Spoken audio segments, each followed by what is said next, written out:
Right. Now, I think I must just mention that SEFSA, South African Faith Communities Environment Institute, played a leading role in establishing the environmental desk at which I'm the head. And SEFSA was founded by Bishop Jeff Davis and his wife Kate Davis many years ago. They started the organization from their home in Kalk Bay and later moved to the Green Building in Westlake, where they are presently stationed. Now, I just want to give you some introduction about Bishop Davis, who is also known as the Green Bishop, and his wife Kate. Now, if you see there where the arrow is, that is Bishop Davis. And here in front, you find his wife Kate Davis. All right?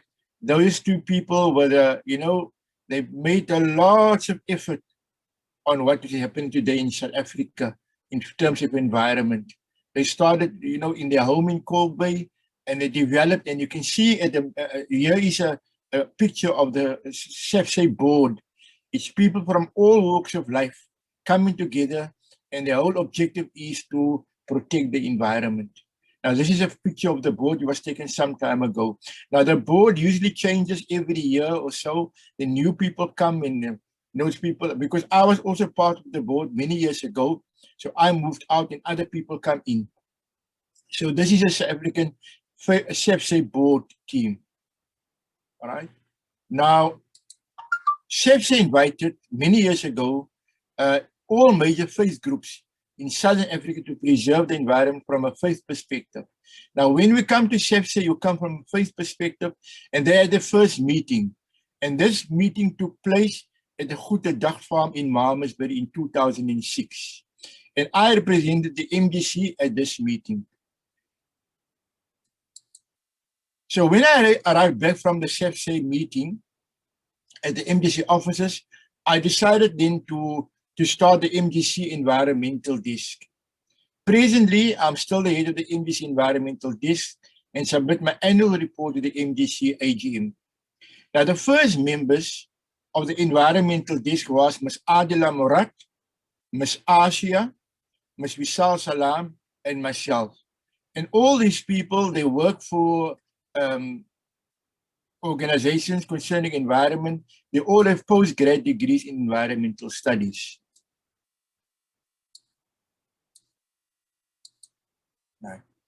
Now, I've got some information on environmental desk. The MDC Environmental Desk was founded in 2006 by myself, and the first meeting was held in September 2006. It's in Tarangarot Masjid.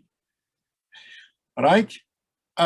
Firstly, our objective was to raise environmental awareness, to formulate policy and ethical guidelines within our faith communities, to facilitate environmental responsibility and action, to confront environmental and social economic justice, and support environmental training and learning.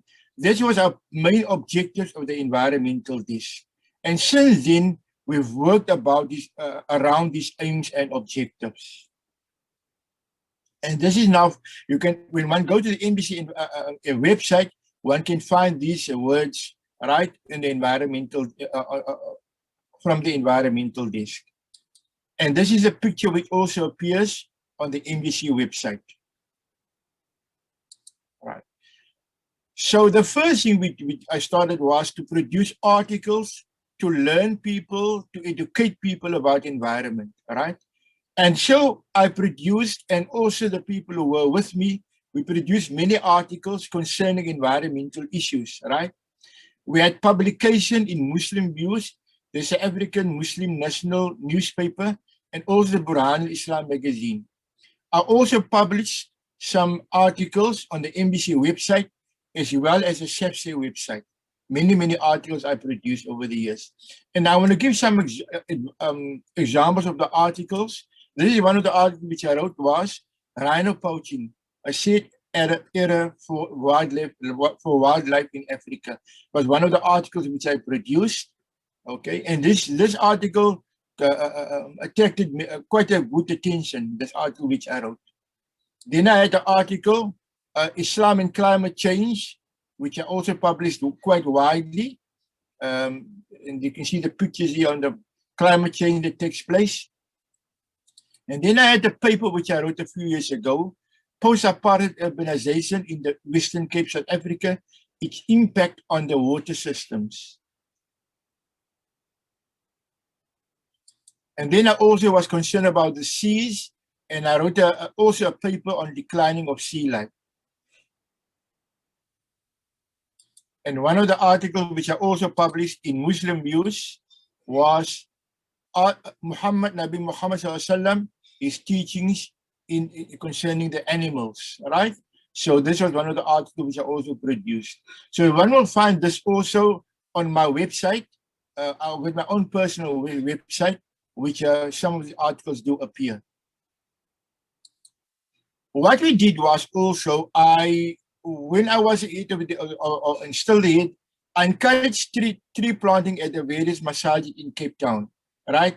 One day I got some trees as a sponsor, and I took these trees to the various masjids, and we planted the trees, right? And through that, we also built the ego congregations, right?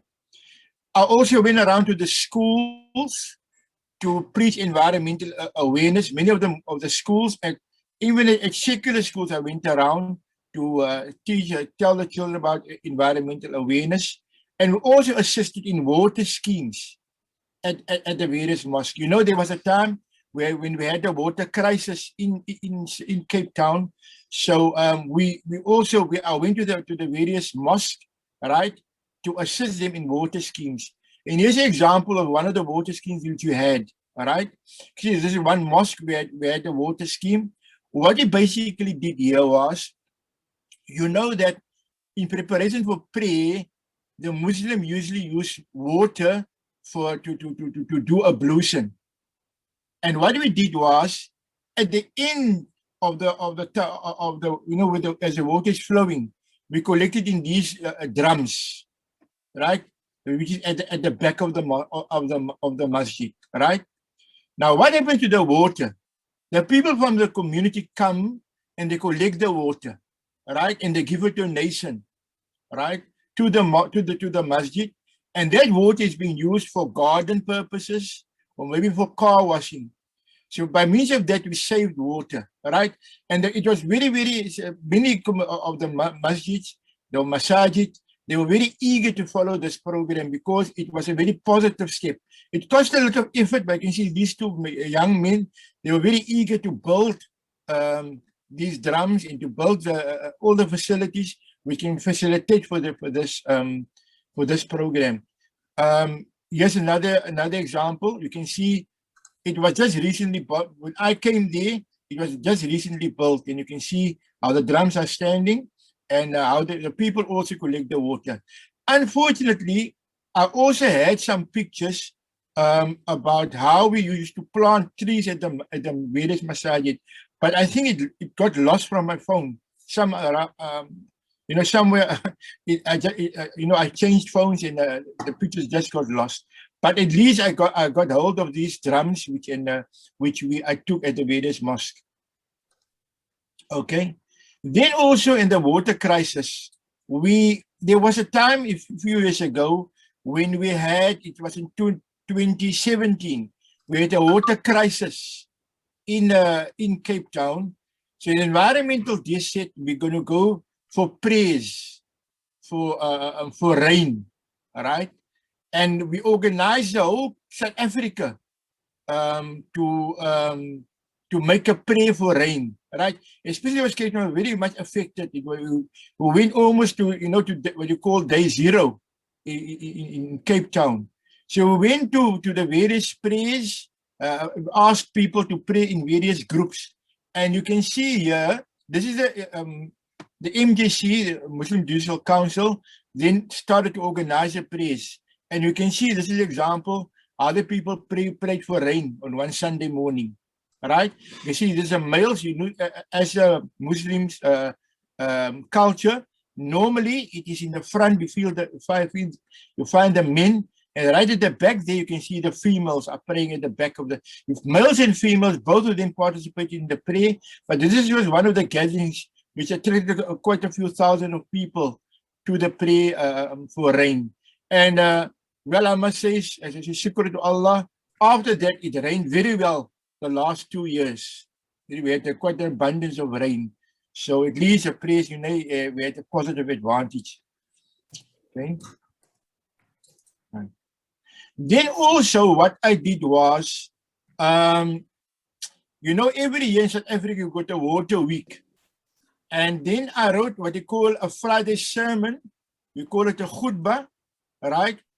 And I sent it to all the ulama in South Africa, right? From the Gauteng, from the KwaZulu-Natal, to the Eastern Cape, to the Northern Cape, to Central Karoo, and also the Cape Town area, right? All the imams, they got a copy of this khutbah, which I sent to everyone.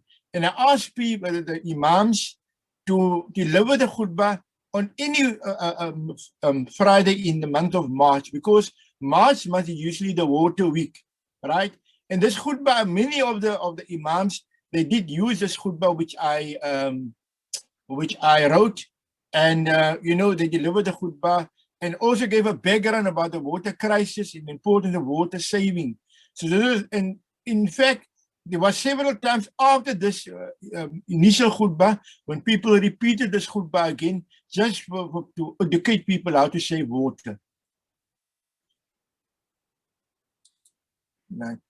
Now I got in contact also with some person. His name is Said Muhammad. He's got a sustainable garden which he runs at an orphanage home called Baitun Nur.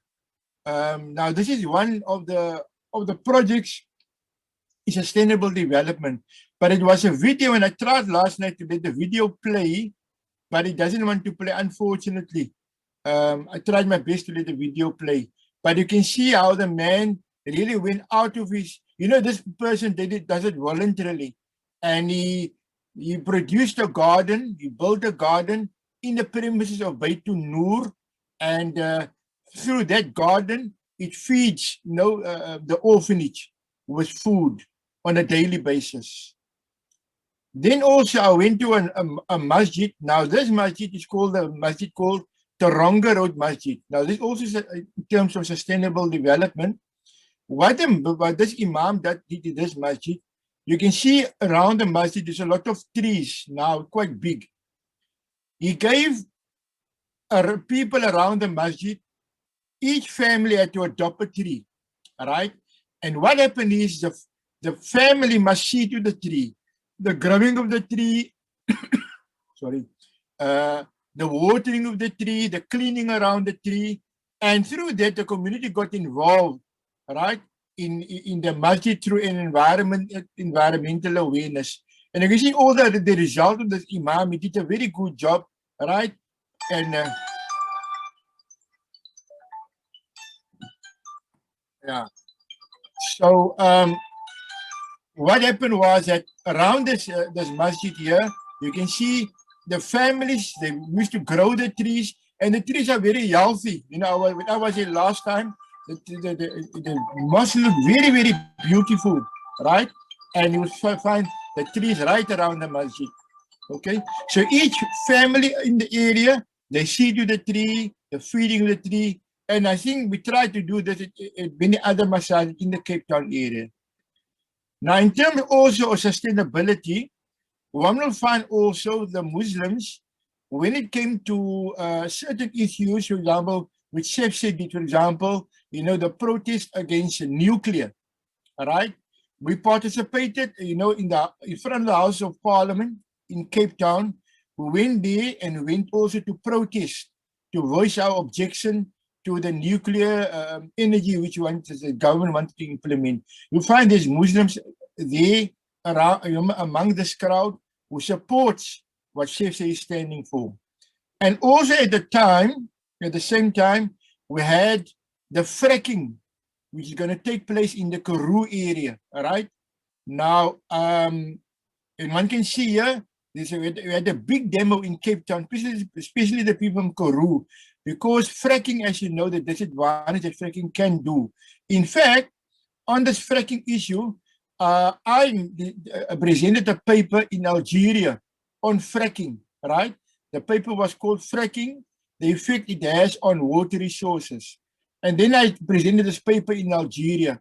And when I was at this conference in Algiers, right, there were many French speaking people at this conference. And they said to me, you know, they can't understand that the companies want to frack in Africa, but they don't dare put their foot in Europe. It was just ironic to find that, you know, this the French people told me this. And they said that, you know, in Europe, they don't do fracking, but why do they want to come to Africa? But apparently, some companies, they stopped with the fracking now. We had the protest, and we had many effective ways not to do the fracking because it has a great resources, especially our underground water resources. It has a great effect on the underwater resources. And I gave a picture of the disadvantage that fracking has on the area where fracking is taking place. And you know, South Africa presently with the water crisis, we depend a lot on the underground water. And that is being contaminated through fracking. You know, the country can be in a great danger, right? So we had a very successful campaign against fracking. Then there was also an organization, which I must mention, which was called themselves Muslims for Eco Justice. They were quite active a few years ago, and they also presented a publication. One was for children, Islam and the Environment, a teaching resource for children aged 7 to 12 years. They were quite active a few years ago. So that was in 2017. All right. Now, in South Africa, one will also find in terms of sustainability, there are many organizations which also organize things to help the communities, right? Now, Muslim Hands is one of them. They organize a tube well. You pay an amount of 4,500 rand. And here's an example of a tube well, all right? All right, one will see the water is being pumped and you pay 4,500 rand. They build a tube well in the community, right?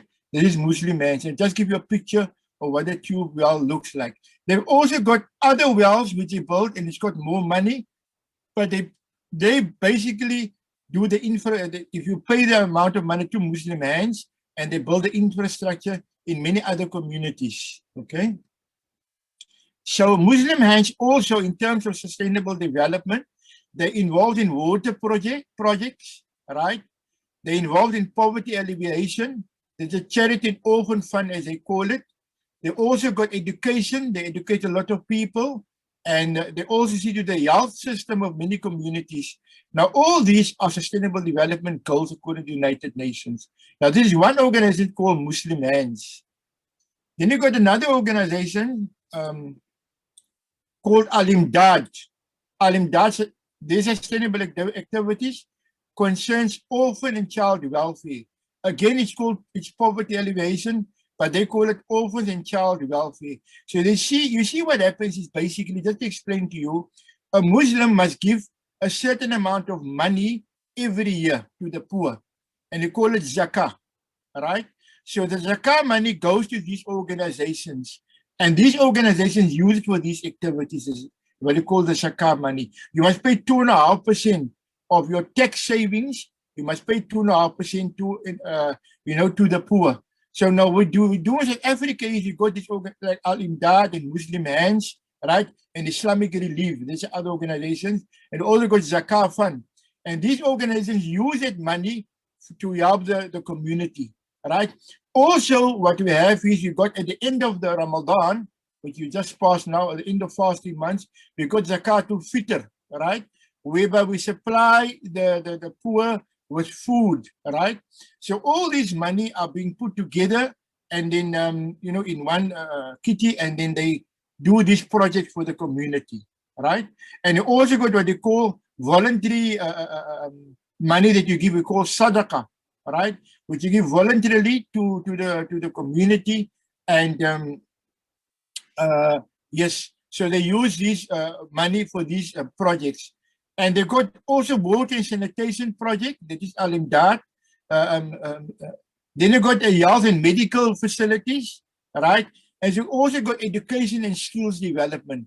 What they do is, these organizations, they usually teach people certain skills. They use the Zakah money and bring the people together, right? And then they teach people certain skills, for example, sewing, right? Building, right?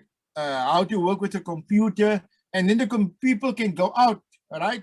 And work in do their own work and enrich themselves through that. So that is the way these organizations organize themselves. Then you've got the other organization also called Islamic Relief. Once again, they're also involved in water projects.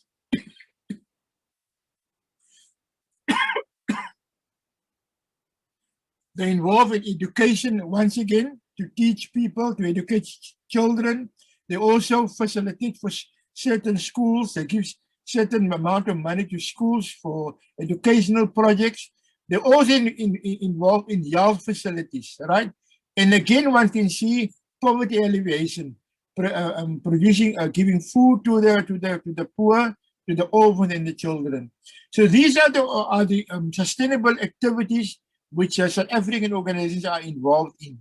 So one can see that at least that we do something with our money and we're coming somewhere with it. And up till today, it's been quite effective, not only here, but even overseas, in countries like India, Pakistan, Afghanistan, even presently, at the moment now, presently, they're supporting a lot of money going to Palestine, where the fighting was going on the last few weeks. They're supporting Palestine a great deal, right? Also in Africa, you will find in Somali, in Malawi, in especially the water projects is taking place a lot in African countries, in north of Africa. So these are the sustainable activities that Muslim organizations are involved in. Okay, thank you very much. I think that I will end my lecture there, and I will give you some time for some questions and discussion. Thank you very much, Dr. Gallant. If you could also stop the screen sharing so that the participants, so that you can see the participants and they can see it clearly. Thanks a lot for your presentation. I'm pretty sure there will be questions from our participants. Yeah, Sudile, please.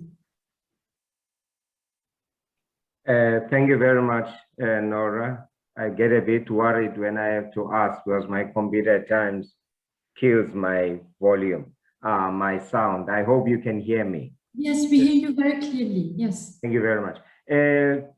Dr. Gallant, thank you for the wonderful presentation. My interest is at what level does the MJC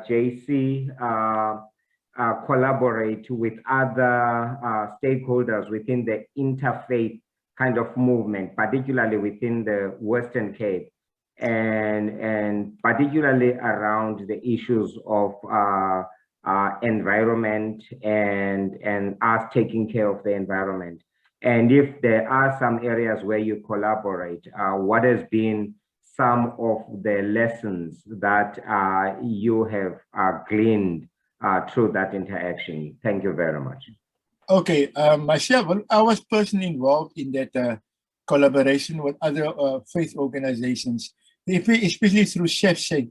Recently, for example, I just mentioned, the issue of nuclear, right? And the issue of fracking, where we work as a whole community together, not only Muslims, but Muslims participated in that, right? We never do things on our own, although we also feed our own community, but on the other side, we work with other communities. As far as tree planting is concerned, I just forgot to mention earlier, there was one day when I received a lot of trees from an organization.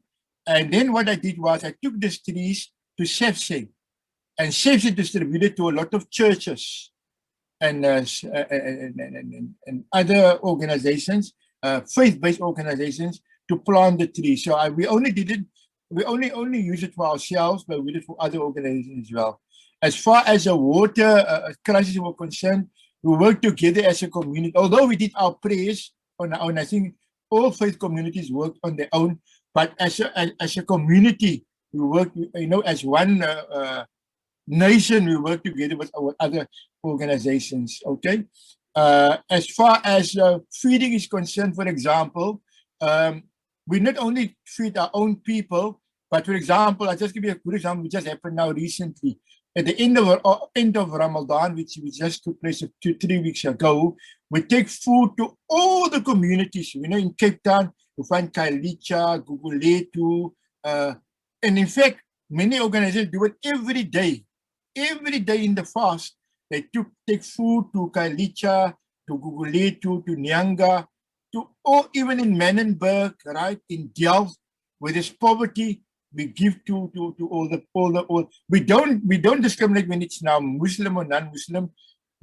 It's human beings. People who wants to eat, they can come and eat, and people they give freely, to all the communities, right? This is in Cape Town. I mean, I think it same happens in Natal, in Port Elizabeth. The same thing happens in those areas as well. Okay, so we do work together. We don't work on our own, and we get a lot of positive feedback from other communities, faith communities. Thank you, Dr. Gallant. There is already a next question from Didre, please. Thank you, Nora. Good morning, everyone. Thank you, Dr. Gallant, for, again, a very insightful presentation. And of course, I'm also from Cape Town, so it's really very helpful to know everything that's going on in Cape Town, in that area. My question, I have maybe two questions. The first question is around the fracking. Fracking, at the time when the fracking was happening in the Karoo, or they planned it, there was also this counter argument that it would also, there was job creation and employment and so forth. And knowing the people in the Karoo, there is a problem of unemployment, a massive problem of unemployment in the Karoo.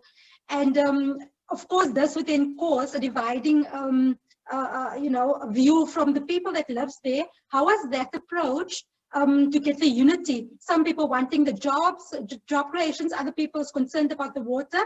And how was that issue approached? That is my first question. The second question is around the funding. I just wanted to find out whether these organizations or NPOs, so the various focus areas, are only being self-funded, or is there any government funding or any other humanitarianism involved in the funding as well? And what was the approach towards that funding models? Thank you. Can I just do your first question? The first question about fracking. It's true what you say. There was some job creation in as far as the fracking was concerned. But also remember that these companies maybe said there was some job creation for people, but the people, the experts, right? The people on the top of the jobs were in fact were international experts come into the country and they will do the jobs. Maybe there was people who will do the labor thing, the labor kind of work. But you see, what we were concerned was that the fracking, it may create job creation, but our main concern was the water resources. The damage that it will do. Because you must remember, in the Karoo, there is an underground water resource from the R until Saldanha Bay. A huge amount of water, underground water. And our concern was that many farmers depend on this underground water resource, especially with the water crisis. Now, if the fracking is going to damage all the thousands and millions of liters of water underground, which was laying there for centuries, right? It was there for centuries. What will happen? It's no use people have jobs, they have money, but they've got no water. And many of the farmers in the Boland areas, in all these areas around the coast, they depend on the underground water, right? Especially as an underground, what you call a very big, huge amount of underground water. They depend on that underground water to feed their farms. And that was our big concern in terms of as far as the fracking is concerned. Jobs will be fine, but the damage it will happen, that the fracking will do, it's going to be very enormous, and it will be permanent damage. Okay, so I hope that answers your question. And the second thing, Ms. Julius, which I just about the funding.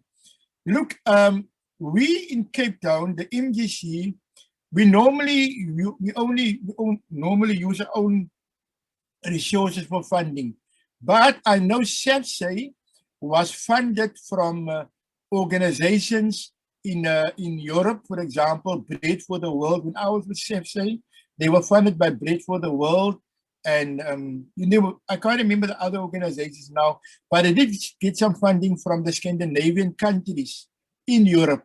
So they were quite funded by these organizations in Europe. But we locally, we usually use our own funds, to do our various projects. Okay.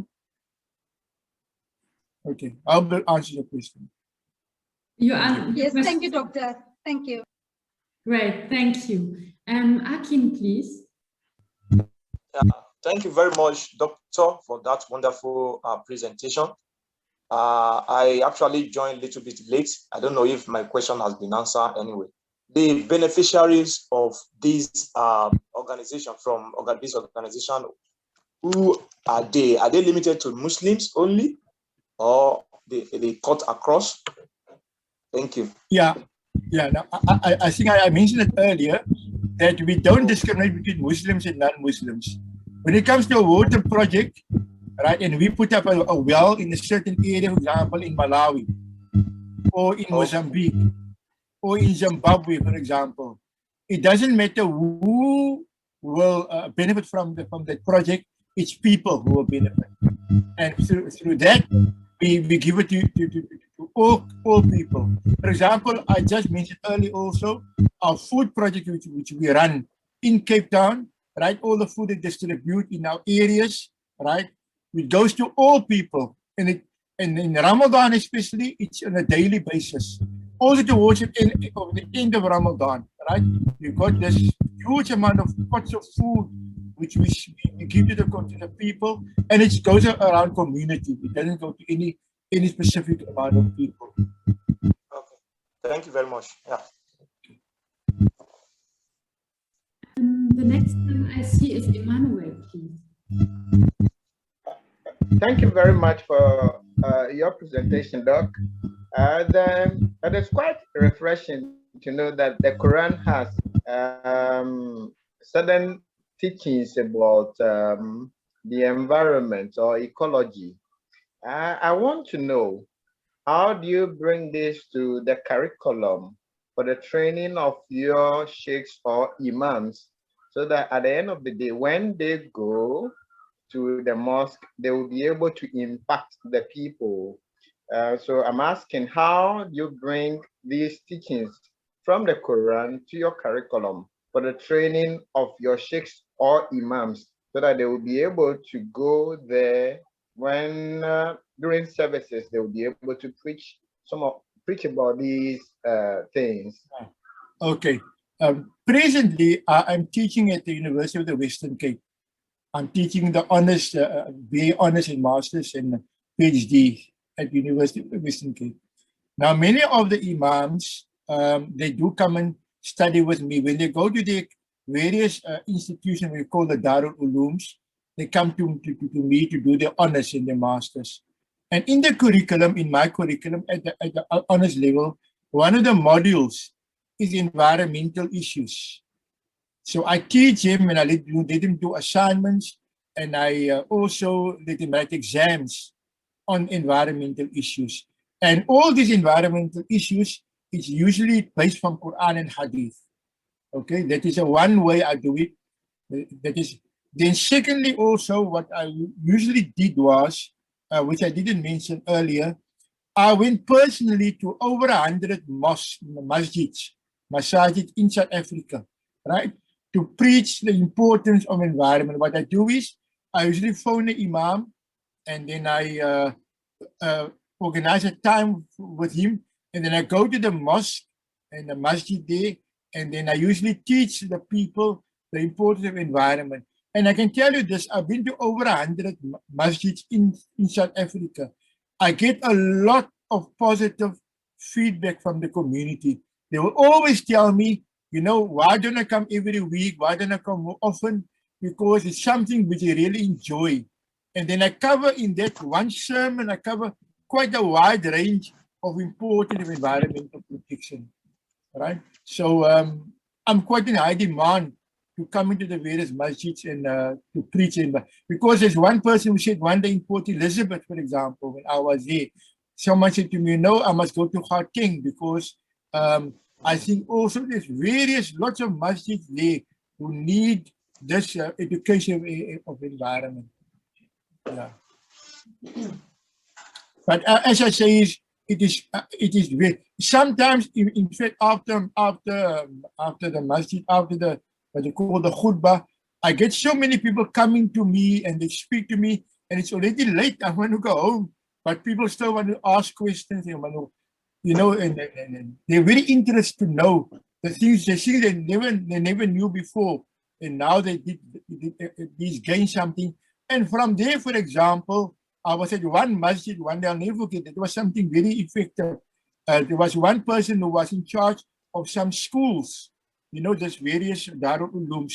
And he says, since that day, he used to take as an excursion for each quarter, he will take his children to Kirstenbosch and to places of environment for them to at least benefit and get the advantage of environmental protection. So he take his schools with a bus, you know, his children, and to go and see, you know, at Kirstenbosch and these kind of places, what the environment really means for us. Thank you. Catherine is raising her hand.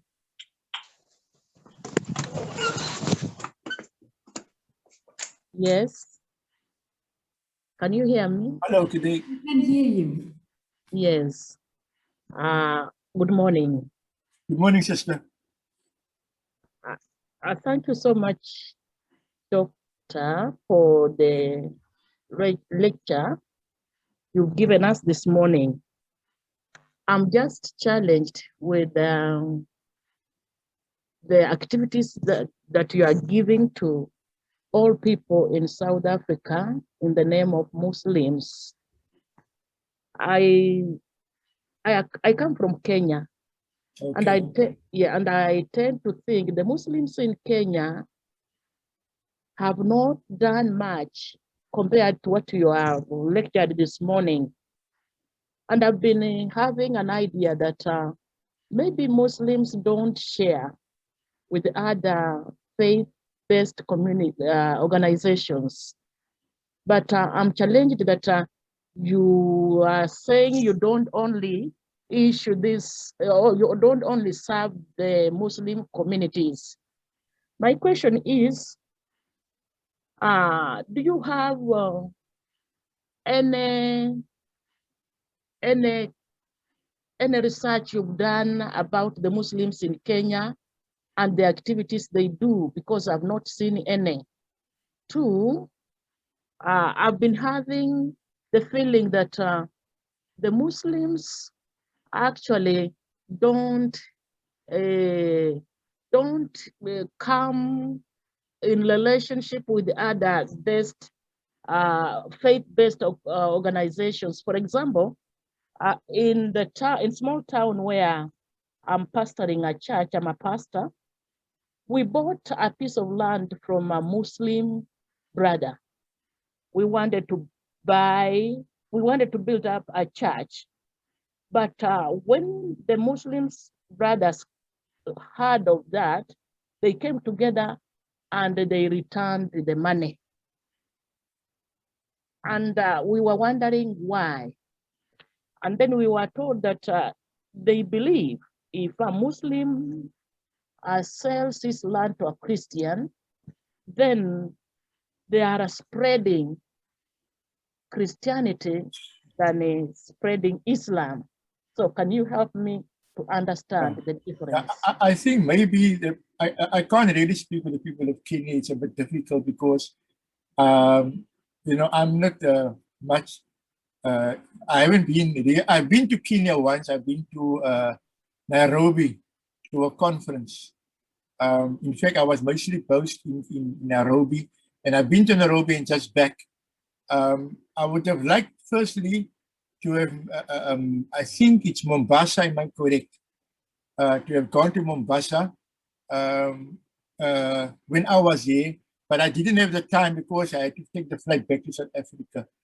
But in general, you know, if I'm just thinking now, Muslims from general, it is just you share with other people. That's the nature of Muslims. They are like that. I mean, I've stayed with Arab people when I was in Jordan. I stayed with people in Palestine. In Mecca itself, you know, in Medina. You know, it's a matter of sharing. That is a nature of Muslims. And normally, I must say, look, selling and buying it is just a matter of who. I don't think there's any law in the state you can't sell to a non-Muslim, right? If you decide you want to sell to a non-Muslim, right, it's your prerogative to decide yes or no. But there's no law that say you cannot sell to a non-Muslim, right? According to our religion, right? Because the world belongs to each and every one of us, and we must share this world. This is our objective, and we must see that everyone. We must try our best. Everyone must have comfort in life, right? Human beings are human beings, right? And I mean, that was a prophet's teaching, you know. He showed to everyone, he never discriminated and said, listen, that we don't see, we oppress none. We never, in fact, it's a sin to oppress non-Muslims, right? That a Muslim, you must share whatever we have with other communities. And that is our objective, you know. You can't let people starve. You give people whatever you can, right? I hope I answer your question. Yeah. Thank you. Janine, please. Good morning, Dr. Gallant. Morning. Thank you for sharing. Morning, that, sister. Good morning. Thank you for sharing that your lecture. It was very informative. Thank you very much. So I would like to speak about our water issues. I'm also a Capetonian, and I'm also a hiker. And I remember in the midst of our water restriction and in the midst of our summer, I would hike various mountains within our peninsula. Okay. And what I've noticed was that there was so much water on the mountain, even so that the rivers were so strong, you couldn't even cross those rivers on the mountain. And this is not just Table Mountain, this is Helderberg, Holland Mountains. And I was always asking whoever I was hiking with, we have water restrictions, but look at all this water. Yeah. You know, and my question is, from your perspective, or how will you address this? How can we channel this water? Yeah, it's a very good question. Yeah. Because it's flooding on the mountains. It's literally flooding. So what you say. how do we channel that? Yeah. Okay, in order first to address our water restrictions. Yeah. You know, I must just firstly mention that is one thing we asked at the city of Cape Town, and I think we had a seminar concerning this. The water that comes from underground, you know, we call it the natural waters. We call it a spring, right? A spring. There's a lot of springs, for example, if we look at the Kirstenbosch and Table Mountain area, lots of springs. Now, firstly, what we must remember, we just cannot use water from a spring as you want to, because a spring usually feeds a river. And that river has got certain functions along the way. Many of the insects and the birds, they live from the spring. Now we'll find even in the summer months, right? When there's, now look, Western Cape, for example, is a winterfall rainfall area. There's normally no rain in the summer, virtually almost no rain. So during the summer months, one will find that the springs, it feeds a river with water, and all the birds and all of them, they live very well happily along the river. So if we close down the spring and take it only for consumption purposes, the river's gonna the people, all those beings along the river will suffer. The second thing is that, and this is the big question, that the city of Cape Town, we were trying to convince them there are certain springs that we can, because there are lots of springs that can be used for water consumption. But we tried to convince the city of Cape Town to go that direction. But honestly, I remember it was a joint faith meeting somewhere in Cape Town, in Buitekan Street. We had a big meeting, all the people concerning with water. It was an interfaith meeting, and there was some good presentations. But even after that meeting, we tried to convince Cape Town, these springs are there, use it, some of the water for consumption. But up till now, honestly, nothing has happened. So and we had all the structures, there were people who did research on this, but we can't do this, the infrastructure. The city of Cape Town, for example, now, I just had my water account now recently, right? You know, Cape Town, they charge us X amount of money, right? Because since the water crisis, what do they do with that money? Now, that is politics again involved in this. I don't want to go in that direction, but the city of Cape Town must put up the structure. I mean, we as an organization, we can't do that. And it depends, we can only give them, this is what we researched, this is what we found, but you must put up the structure. But up till now, it's been 3 years now, down the line, 4 years, nothing has happened up to this moment. So it's very sad. It's a very sad, yeah, I feel it with you because we had a long discussion about that. But I mean, I can show you, if you give me an email, I can direct you to the research we done on that. And but nothing is really happening. It's a sad state of affairs. Yeah. But it's a good observation. Thank you very much for that. Thank you very much. Is there any other question, comment, idea you would like to share with us in this room? We still have time for that.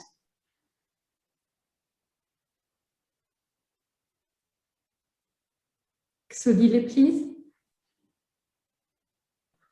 Thank you very much, Nora, for indulging us.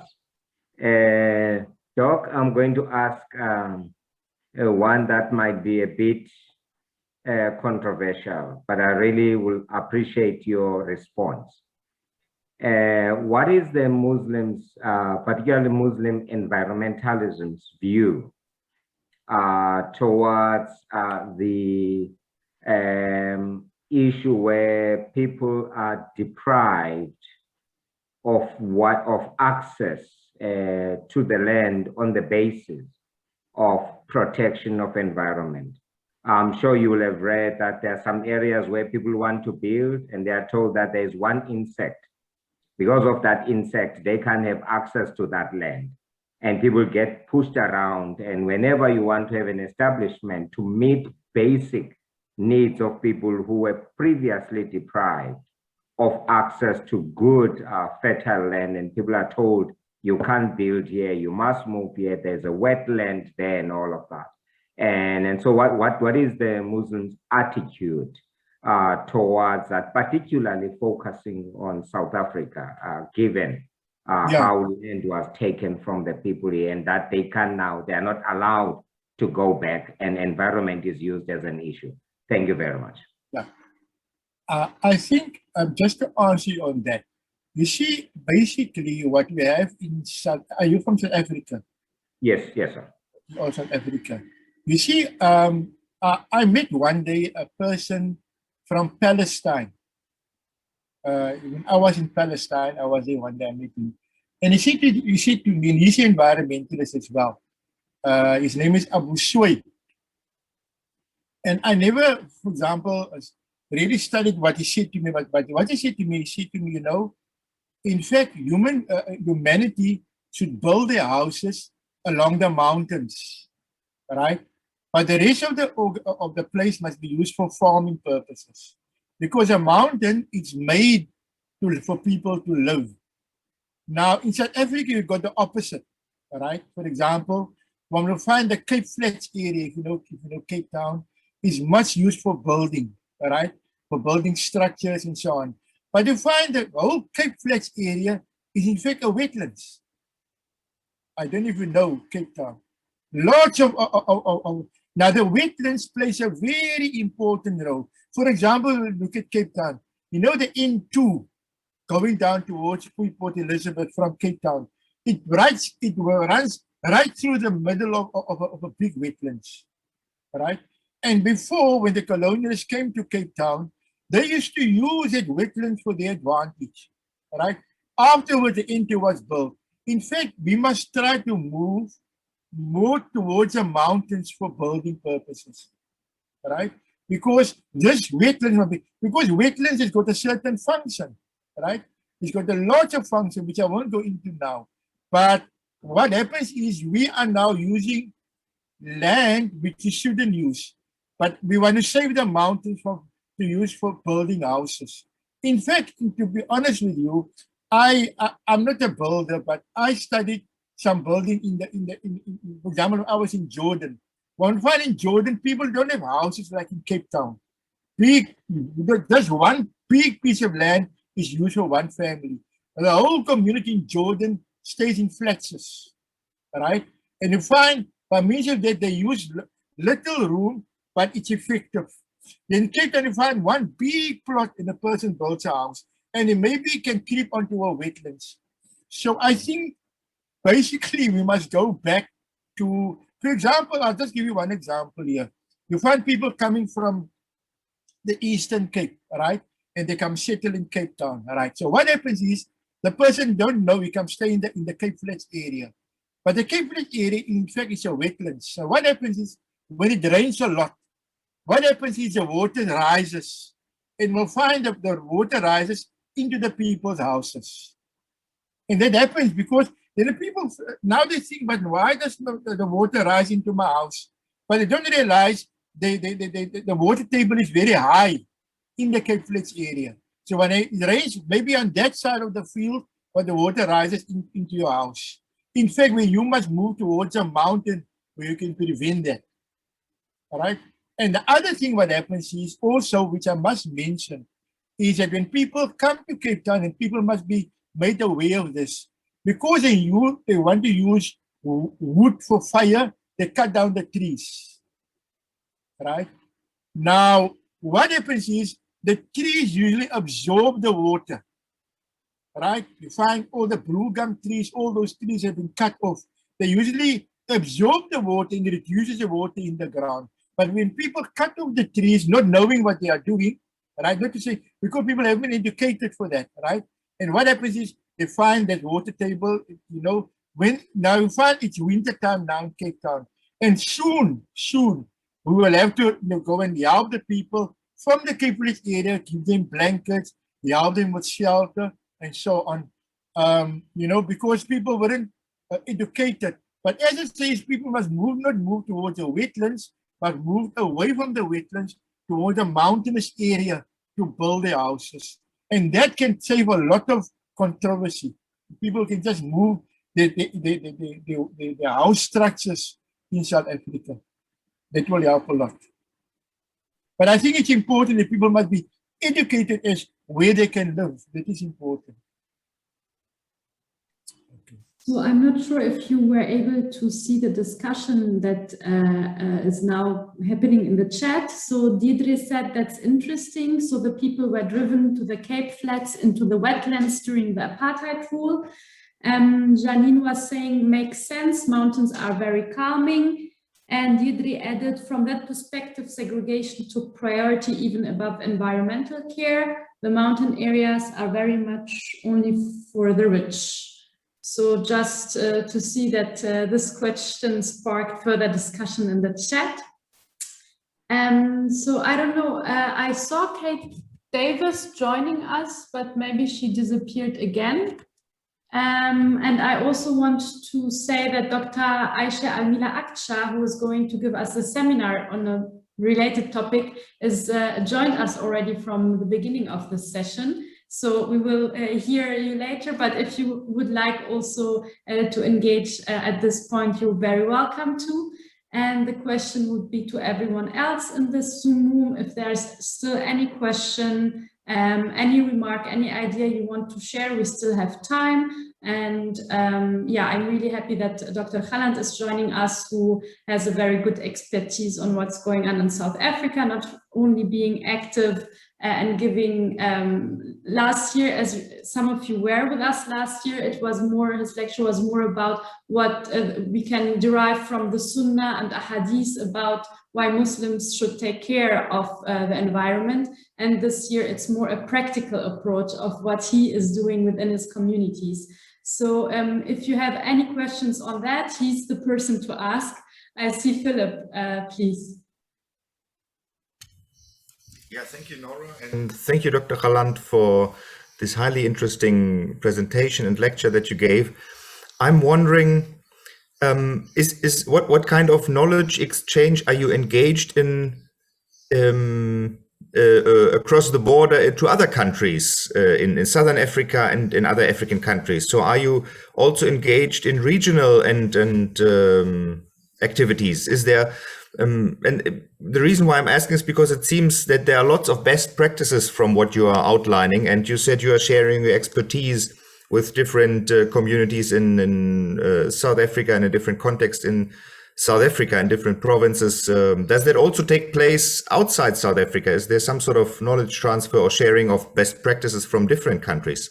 Yes, I've traveled to other countries. For example, it was in 2011, when we had the COP17 in South Africa.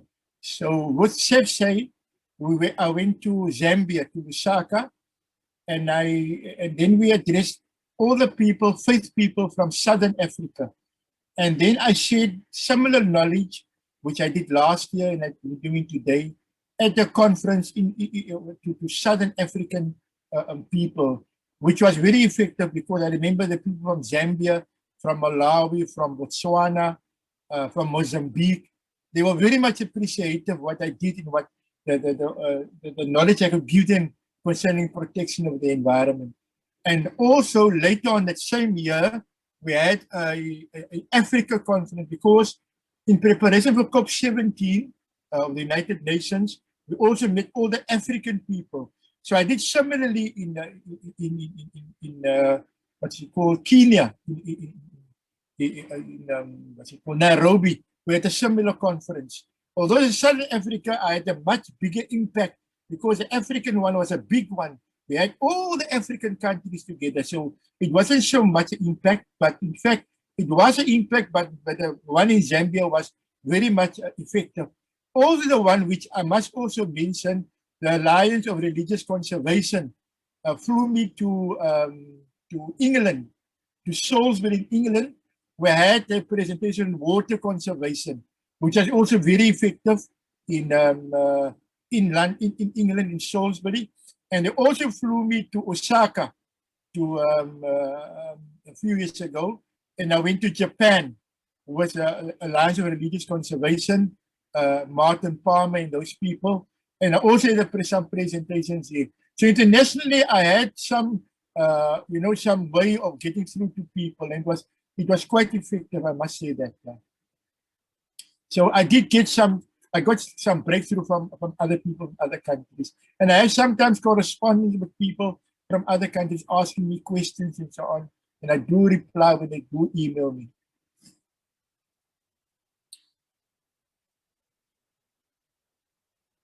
Thank you very much. I think it's Beatrice, right? Beatrice? Thank you very much. I have a problem with the network, but I'm struggling hard to be in the group. No worry, we hear you very clearly. Yeah, I just want to thank Doctor for these wonderful presentations. I wanted to find out, they seem to be doing a lot, the Muslims seem to be doing a lot, but I just wanted to find out where is the funding? Where do they get the funding? Is there any organization that is helping them? Because what they're doing is so much. So I wanted to find out if there is any organization that is funding them. Thank you. To be honest, my sister, I don't depend on funding. I'm honest about it. I must also mention, although Chef Say flew me around quite a lot to lots of places which I mentioned. Okay, Chef Say, I must mention the name, right? They did flew me a lot around to many countries to do presentations. But in the Cape Town area, I usually use my own funding, and the MJC usually one or two funded me on 2 occasions. But usually it's my own initiative, really only my own. I don't know how I manage, but I do manage.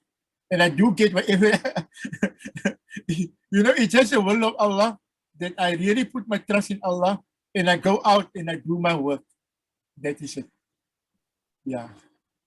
And maybe during the presentation, you spoke about the zakat, that a part of the money from the zakat is used for economical issues. So maybe you can give us, for those who don't know what the zakat is, maybe you could explain about that, and also maybe give us an idea of how much of this money that is collected goes in such issues, because I can imagine there's also other pressing issues in your communities. Oh, no, zakat on itself is got a subject on its own, right? The zakat money is usually used, firstly, what they call in Arabic, the fuqara, the very poor people, and the masakin, right? The people who's not so poor. That is the first type of people who get money from zakat is the fuqara, right? Then the masakin, right? The people who are also poor, but they are in need. Then you find also zakat is given to people at the present moment, people who work with the zakat fund, right? But they can only get 1/8 of the money that comes in. For example, if 8 rand comes into the zakat fund, they can only get a rand. They can't get more, right? So they limit it to a certain amount, right? The people. Then you find people who are in debt, right? Maybe you have a house, right? And you got a lot of things, but you can't sell it and then buy food. You need, so you can people who are in debt, they can also get money, right? Then there's also money, fi sabilillah, people who people who are in the path of Allah, right? They can also get from the zakat money.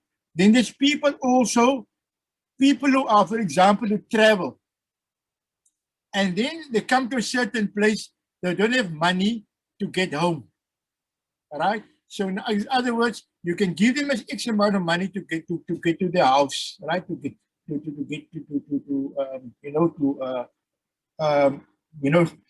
example, they need X amount of money to come to your house. You can use zakat money to get to your house. But in general, it's basically to uplift people. What people also do in Cape Town these days in South Africa is for the second term, the masakin, right? They use that money as a bursary fund.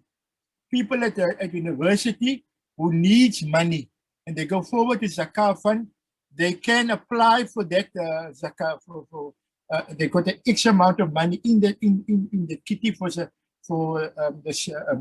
masakin, and they give bursaries for people who study at university, right? Or at a college, right? People who need money. Then they also use that money, as I mentioned earlier, to train people, right? A skill. For example, they teach people sewing, they teach people how to do computer work, many things. They use that money to train people that people can go out and work. They use the zakat money for that. Okay. I just gave it because I know there's a verse in the Quran, but it's just at the moment now, I'm just trying to speak from my head as much as possible. Yes, thank you. So this means also that you are desperately seeking funds, right, for all these ecological issues in your community, because it's hard, as I understood, to find fundings from bigger organizations, or even to localize the own Muslim community to donate money for this issue. Did I understand that correctly? For planting trees and so on, you are depending on other organizations that give you this, if you want resources, right? Yeah. There is no funding. Yeah. At the moment, as I said, I really don't take money from organizations except when I travel. I mean, nowadays travel has also been limited since lockdown.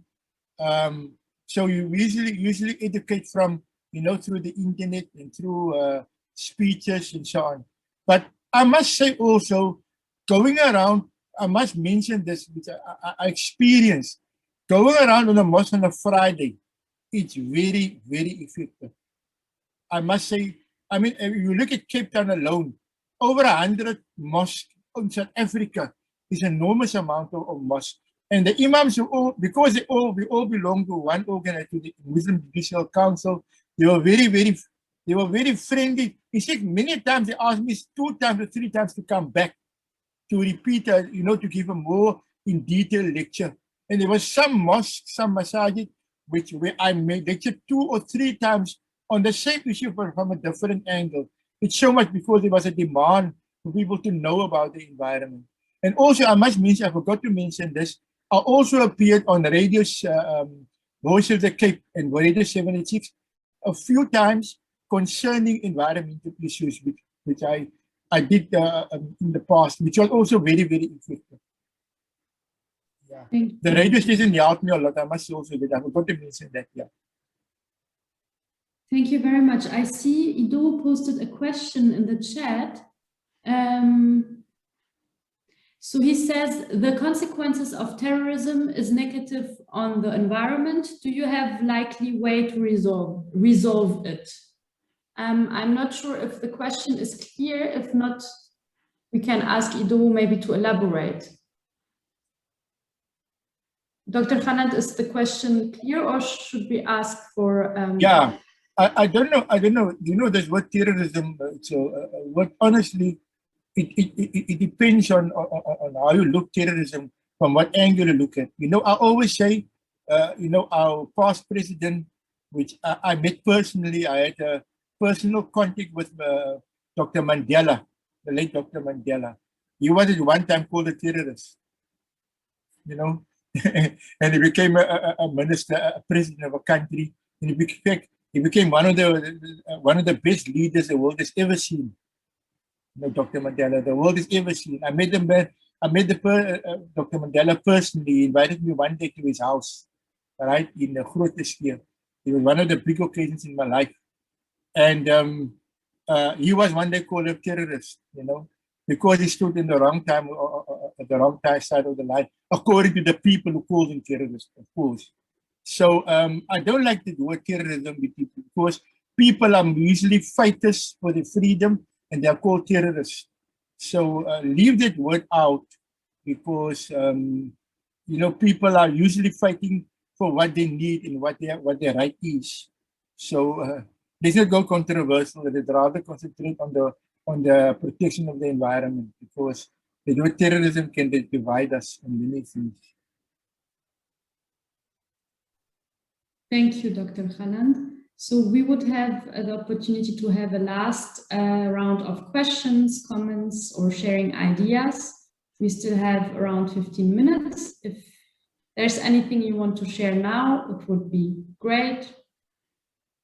And if not, we can also close this session a little bit earlier. I don't know, Dr. Gallant, is there something from your side you would like to add, as you heard in which directions all the... Deidre, did you raise your hand? Yes, please. Yeah. Yes, I just wanted to, I've actually typed in the chat, and I just wanted to find out, Dr. Gallant mentioned some bursaries that's available for scholars. Of course, with the problem that we have with bursaries, I would understand if, because all groups have the same issue, whether you are Christian, whether you are Muslim, across the board, we have the scholarship problem. If your funds are only because it would be of minimal, that I can understand. If it's only for the faith community, I could understand that, but I just wanted to know if there's a process where other communities other interfaith communities is also considered within that funding space. Yes, sister, I think basically, I'll put it this way, I don't have knowledge of, how these organizations work according to the bursaries exactly, in fact, but I know they do use that for bursaries. But I think you are free to apply to these organizations. You can apply and see what the response is.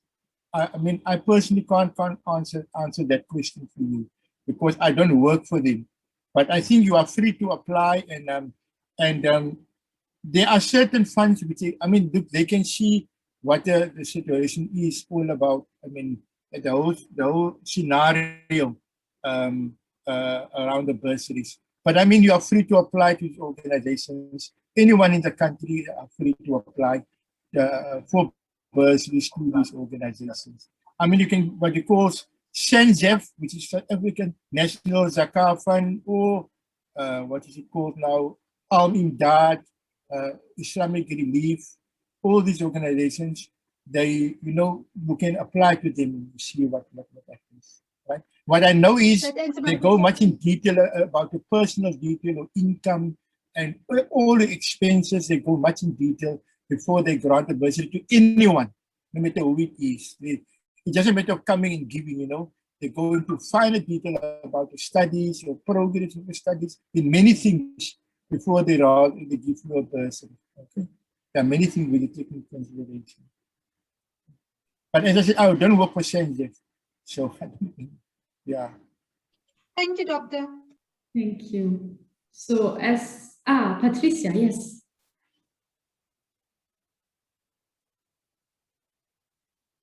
Please unmute your mic. We didn't hear you. Yes. Hi, everyone.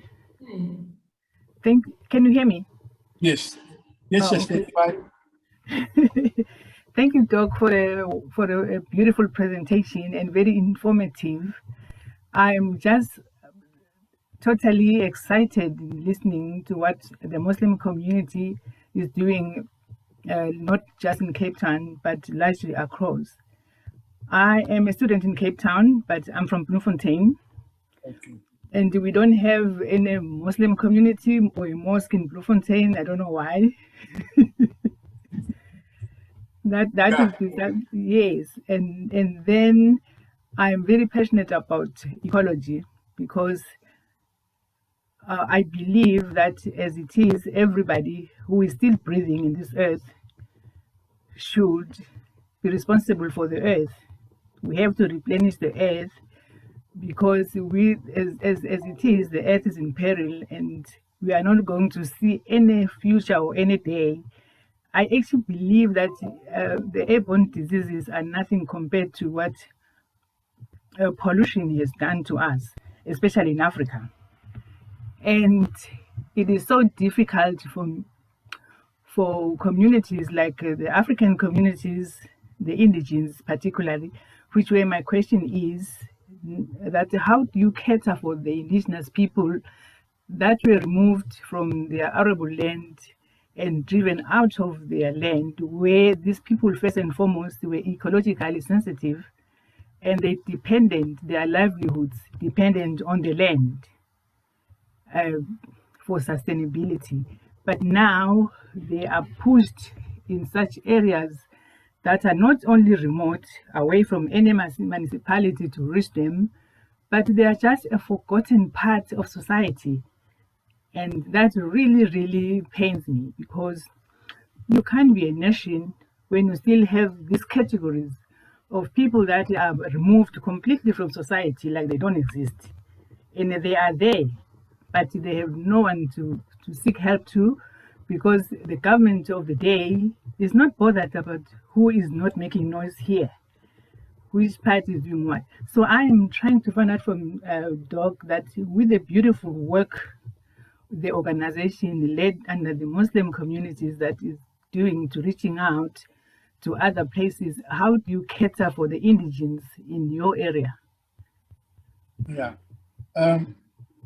Look, basically, you'll find, you see, over the last few years, structures have changed.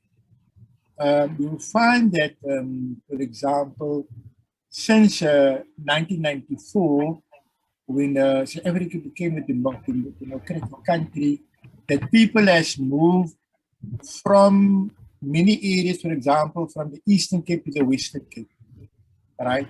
Mhm. Now, what happens is that, and this is my concern as a person who's fighting for environment, people has moved from the country towards the city, put it that way, right? For some reason or other, they moved to Cape Town. Reason why, I can't exactly say why.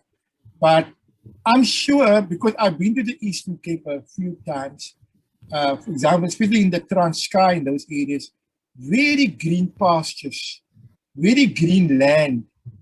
And I asked myself, why do people move from such beautiful places where it's very green and very beautiful to a city? You find a concrete jungle, put it that way. You know, so I'm just concerned about that. I think also certain factors have driven people towards the city, right? For example, the economic factor is one of them. It is driven people to the city. Yeah, but I think you must also remember that African people in general are in fact farming people. African people are farming people. For example, you'll find the people of Natal, they were big farms in the mountains.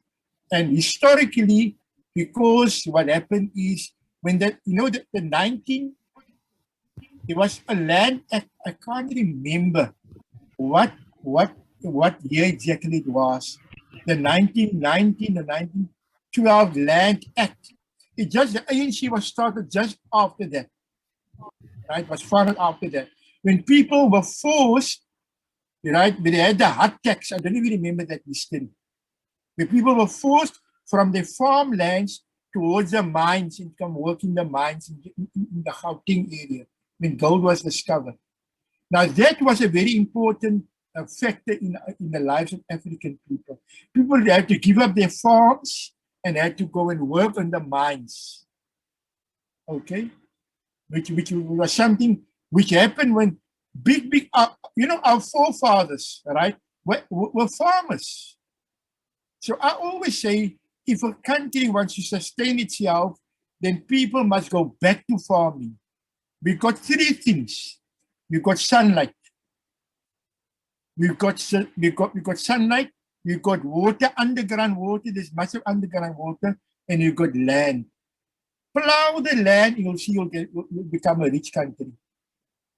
Plow the land, plow the land, and we don't need to come and work in the office to sustain ourselves.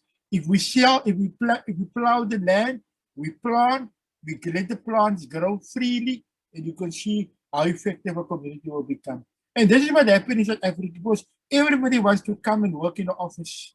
Everybody wants to become a clerk, an accountant, but farming is very important. Farming is, I want to tell you the Muslim community, no, in South Africa. If you look at the Prophet's time, in that time, you'll find that agriculture was a very, very rich commodity in the Muslim community. And when they were an agricultural society, they were very rich. In fact, that agriculture was taken to many countries from the Prophet's time until they reached Andalus, which is called today Spain and Portugal, and you find China and those countries. And they were very rich in farming. In fact, to be honest with you, what the Muslims did was, when they came for Hajj every year, that one of my readings which I discovered when I did my PhD thesis on farming, what they did was, they used to come to Mecca, and they used to exchange the seeds amongst one another, right? From Southeast Asia, from Africa, from Europe, and they used to exchange. And the Muslim community was, in fact, in the whole world, was a farming community. So therefore, coming back to my African, where I am presently, if we must go back to farming, right, you will see how rich the community will become. I hope you might not agree with me 100%, but I know what farming can be a benefit to our people. It can be very, very much an advantage to everyone. But I think, unfortunately, everybody wants to come work in the office and become a boss in and big cars and but farming is a basic of all the you don't farm, you don't have anything, because you need food. You need food, so you need farming, right? Whether it is now farming with vegetables, farming with animals, but farming is very important. I hope I answer your question. So you have partially answered my question, because yes, farming is the main source of sustainability for the African people. But the trouble is there is no land for them to farm. Oh, no land. No one wants to go to the office. I wouldn't want to go to the office. I would like to. I'm a theologian, and I'm happier working with the communities in the area. But people have got no land to farm, Doc. That is the problem. Yeah, I mean, unfortunately, I remember that just before 1994, there was always a kind of saying which says that only a small amount of minority people owns the land, and the majority of people in Africa didn't own any land. What happened? The land was taken from us. The land was taken from the African people. The land belongs to them. It belongs to their forefathers. I mean, you just can't, because of colonialism, you just took the land, right? So, but what happens is this land must be given back to the people. It must be given back to the people, because that must the way things are being brought on equal terms. Give us the land and we can farm. Give us the land and we can do something with it. And the land, I mean, my forefathers and your forefathers and everybody who's from Africa's forefathers, we own the land. We own the land. Look, for example, here in Cape Town, what happened? I was one day at one conference here in Cape Town, where we were fighting for the freedom of one wetland. And one people of the Khoi San said, when the colonialists came into Cape Town, they came with the guns and blazing on the Khoi people and the San people. And they threw the people right towards the end of the Western Cape and took the land in Cape Town. Now, this is what happened. This scenario happened throughout South Africa, right? The San people, the Khoi people, they were just taken and they were driven on the land by means of the guns and by means of fire. But why? But the land belongs to Cape Town, to the Khoi people, and give them the land back, because if you look here in Cape Town, the Rietvlei River, these are all very rich for farming, but the people were driven out. Now, this land belongs to the Khoi people, must be given back to them, so that the children can benefit from that. It belongs to us, it belonged to our forefathers. For many, many centuries, we owned the land in Africa. What happened to it? It was taken away from us, unfairly. We must be given back that land. And free, we must be given it free. So in case of development, there is no one that can even say we are going to be developed if the land issue is not being addressed.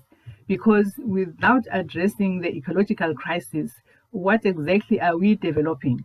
Because the people, the African people, especially the indigenes, are living in extreme poverty, which was created by being dispossessed of their land. The land is what we belong to. I'm an indigene myself, so I speak from the heart. And this is the ongoing issue. So if there are organizations that can help people where they are, driven into the very hard rocks where they are living now, where they cannot plant, but it is up to us, especially people like me, that are full of empathy, to go out in those rocks and do whatever to help these people be able to have life. Yeah, I think I would. It's very, very hard. Yeah, I would support that. You know, if I mean myself as a person, I would support when people want to reclaim their land, all right? And we must say, listen, we are for that. That belongs to us. We've got proof to say, and we've got even we've got oral proof to say this land belongs to us. So give us back our land. Don't you people, your fathers came with the blazing guns and we had to move. Yes, and stealing the Bible in one hand. Before the Bible without even understanding what's written in there. Many of my brothers and sisters died in prison, right? We died in custody. We died for the freedom of our country. So because on their blood, give back our land what belongs to us. Give us what is our right. This is a true South Africa. This is a democratic country. For everybody who lives in South Africa. We must fight for our land. All right? Thank you, Doc, for sharing my views. Thank you very much for this very interesting discussion that took place. And Deidre and Janine also posted a few things about what you were discussing. And Janine also says the land belongs to us. Yeah, thank you very much. I will just, so to close the session, I see Solide's hand up. We will take your question, comment whatsoever, and then we will come to an end in order to have a small break before going over to Dr. Aksha's seminar. So please, Solide. Thank you so much, Nora. And I just want to make a small comment, maybe to give Ms. Ngwena a little bit of chest pain once again, in noting that the land truly, Nora, and the colleagues around the globe was taken. Currently, for example, there is a gentleman called Johan Rupert. Johan Rupert his net worth is about just over 200 billion. He owns so much land that you can't imagine. And we have stopped counting how much land he owns. And so in case this is misconstrued, when we say the land back, it's not land from white people. Because white people in the country constitute about 10%, and about 5% of those white people own the land. And some of the white people who might also be in this class, their families are not owning land. It's a 5% of people who are sitting on the land. And the 30% or so that was given to Black people, which Dr. Hamad pointed out, some of that is actually arid land. It's not land that you can really farm at the rate in which you need to do to actually put poverty at bay. And so, and just finally, land expropriation without compensation. The task team in Parliament that was given that task has asked for 30 more days. Because this is proving to be a nightmare for them, because that clause says return the land. And in Parliament, they are debating as to why it must be debated and at what cost and all of that. And so they've asked for another 30 minutes. So Ms. Ngwena, maybe when they come back after 30 days, they will tell us that we can get the land without compensation. If that's not the case, the land issue is never going to be resolved. Hence, I said, Nora, environment in our country then is used to say you can't move to that land, you can't move to that land because there are considerations of environment, which is non-existent, as Dr. Hamad said. We lived with the environment, we understand how the environment works. And so you can't, when you say you want to go back to the land, you say we can't because there is a tiny insect that's going to be extinct. And so that's just the little comment I wanted to make, colleagues. And again, thank you so much for your indulgence. Thank you very much also for clarifying this aspect, especially for people who are not so familiar with the South African context. I would like to close the session now. Thank you very much for this presentation and for this vivid discussion afterwards.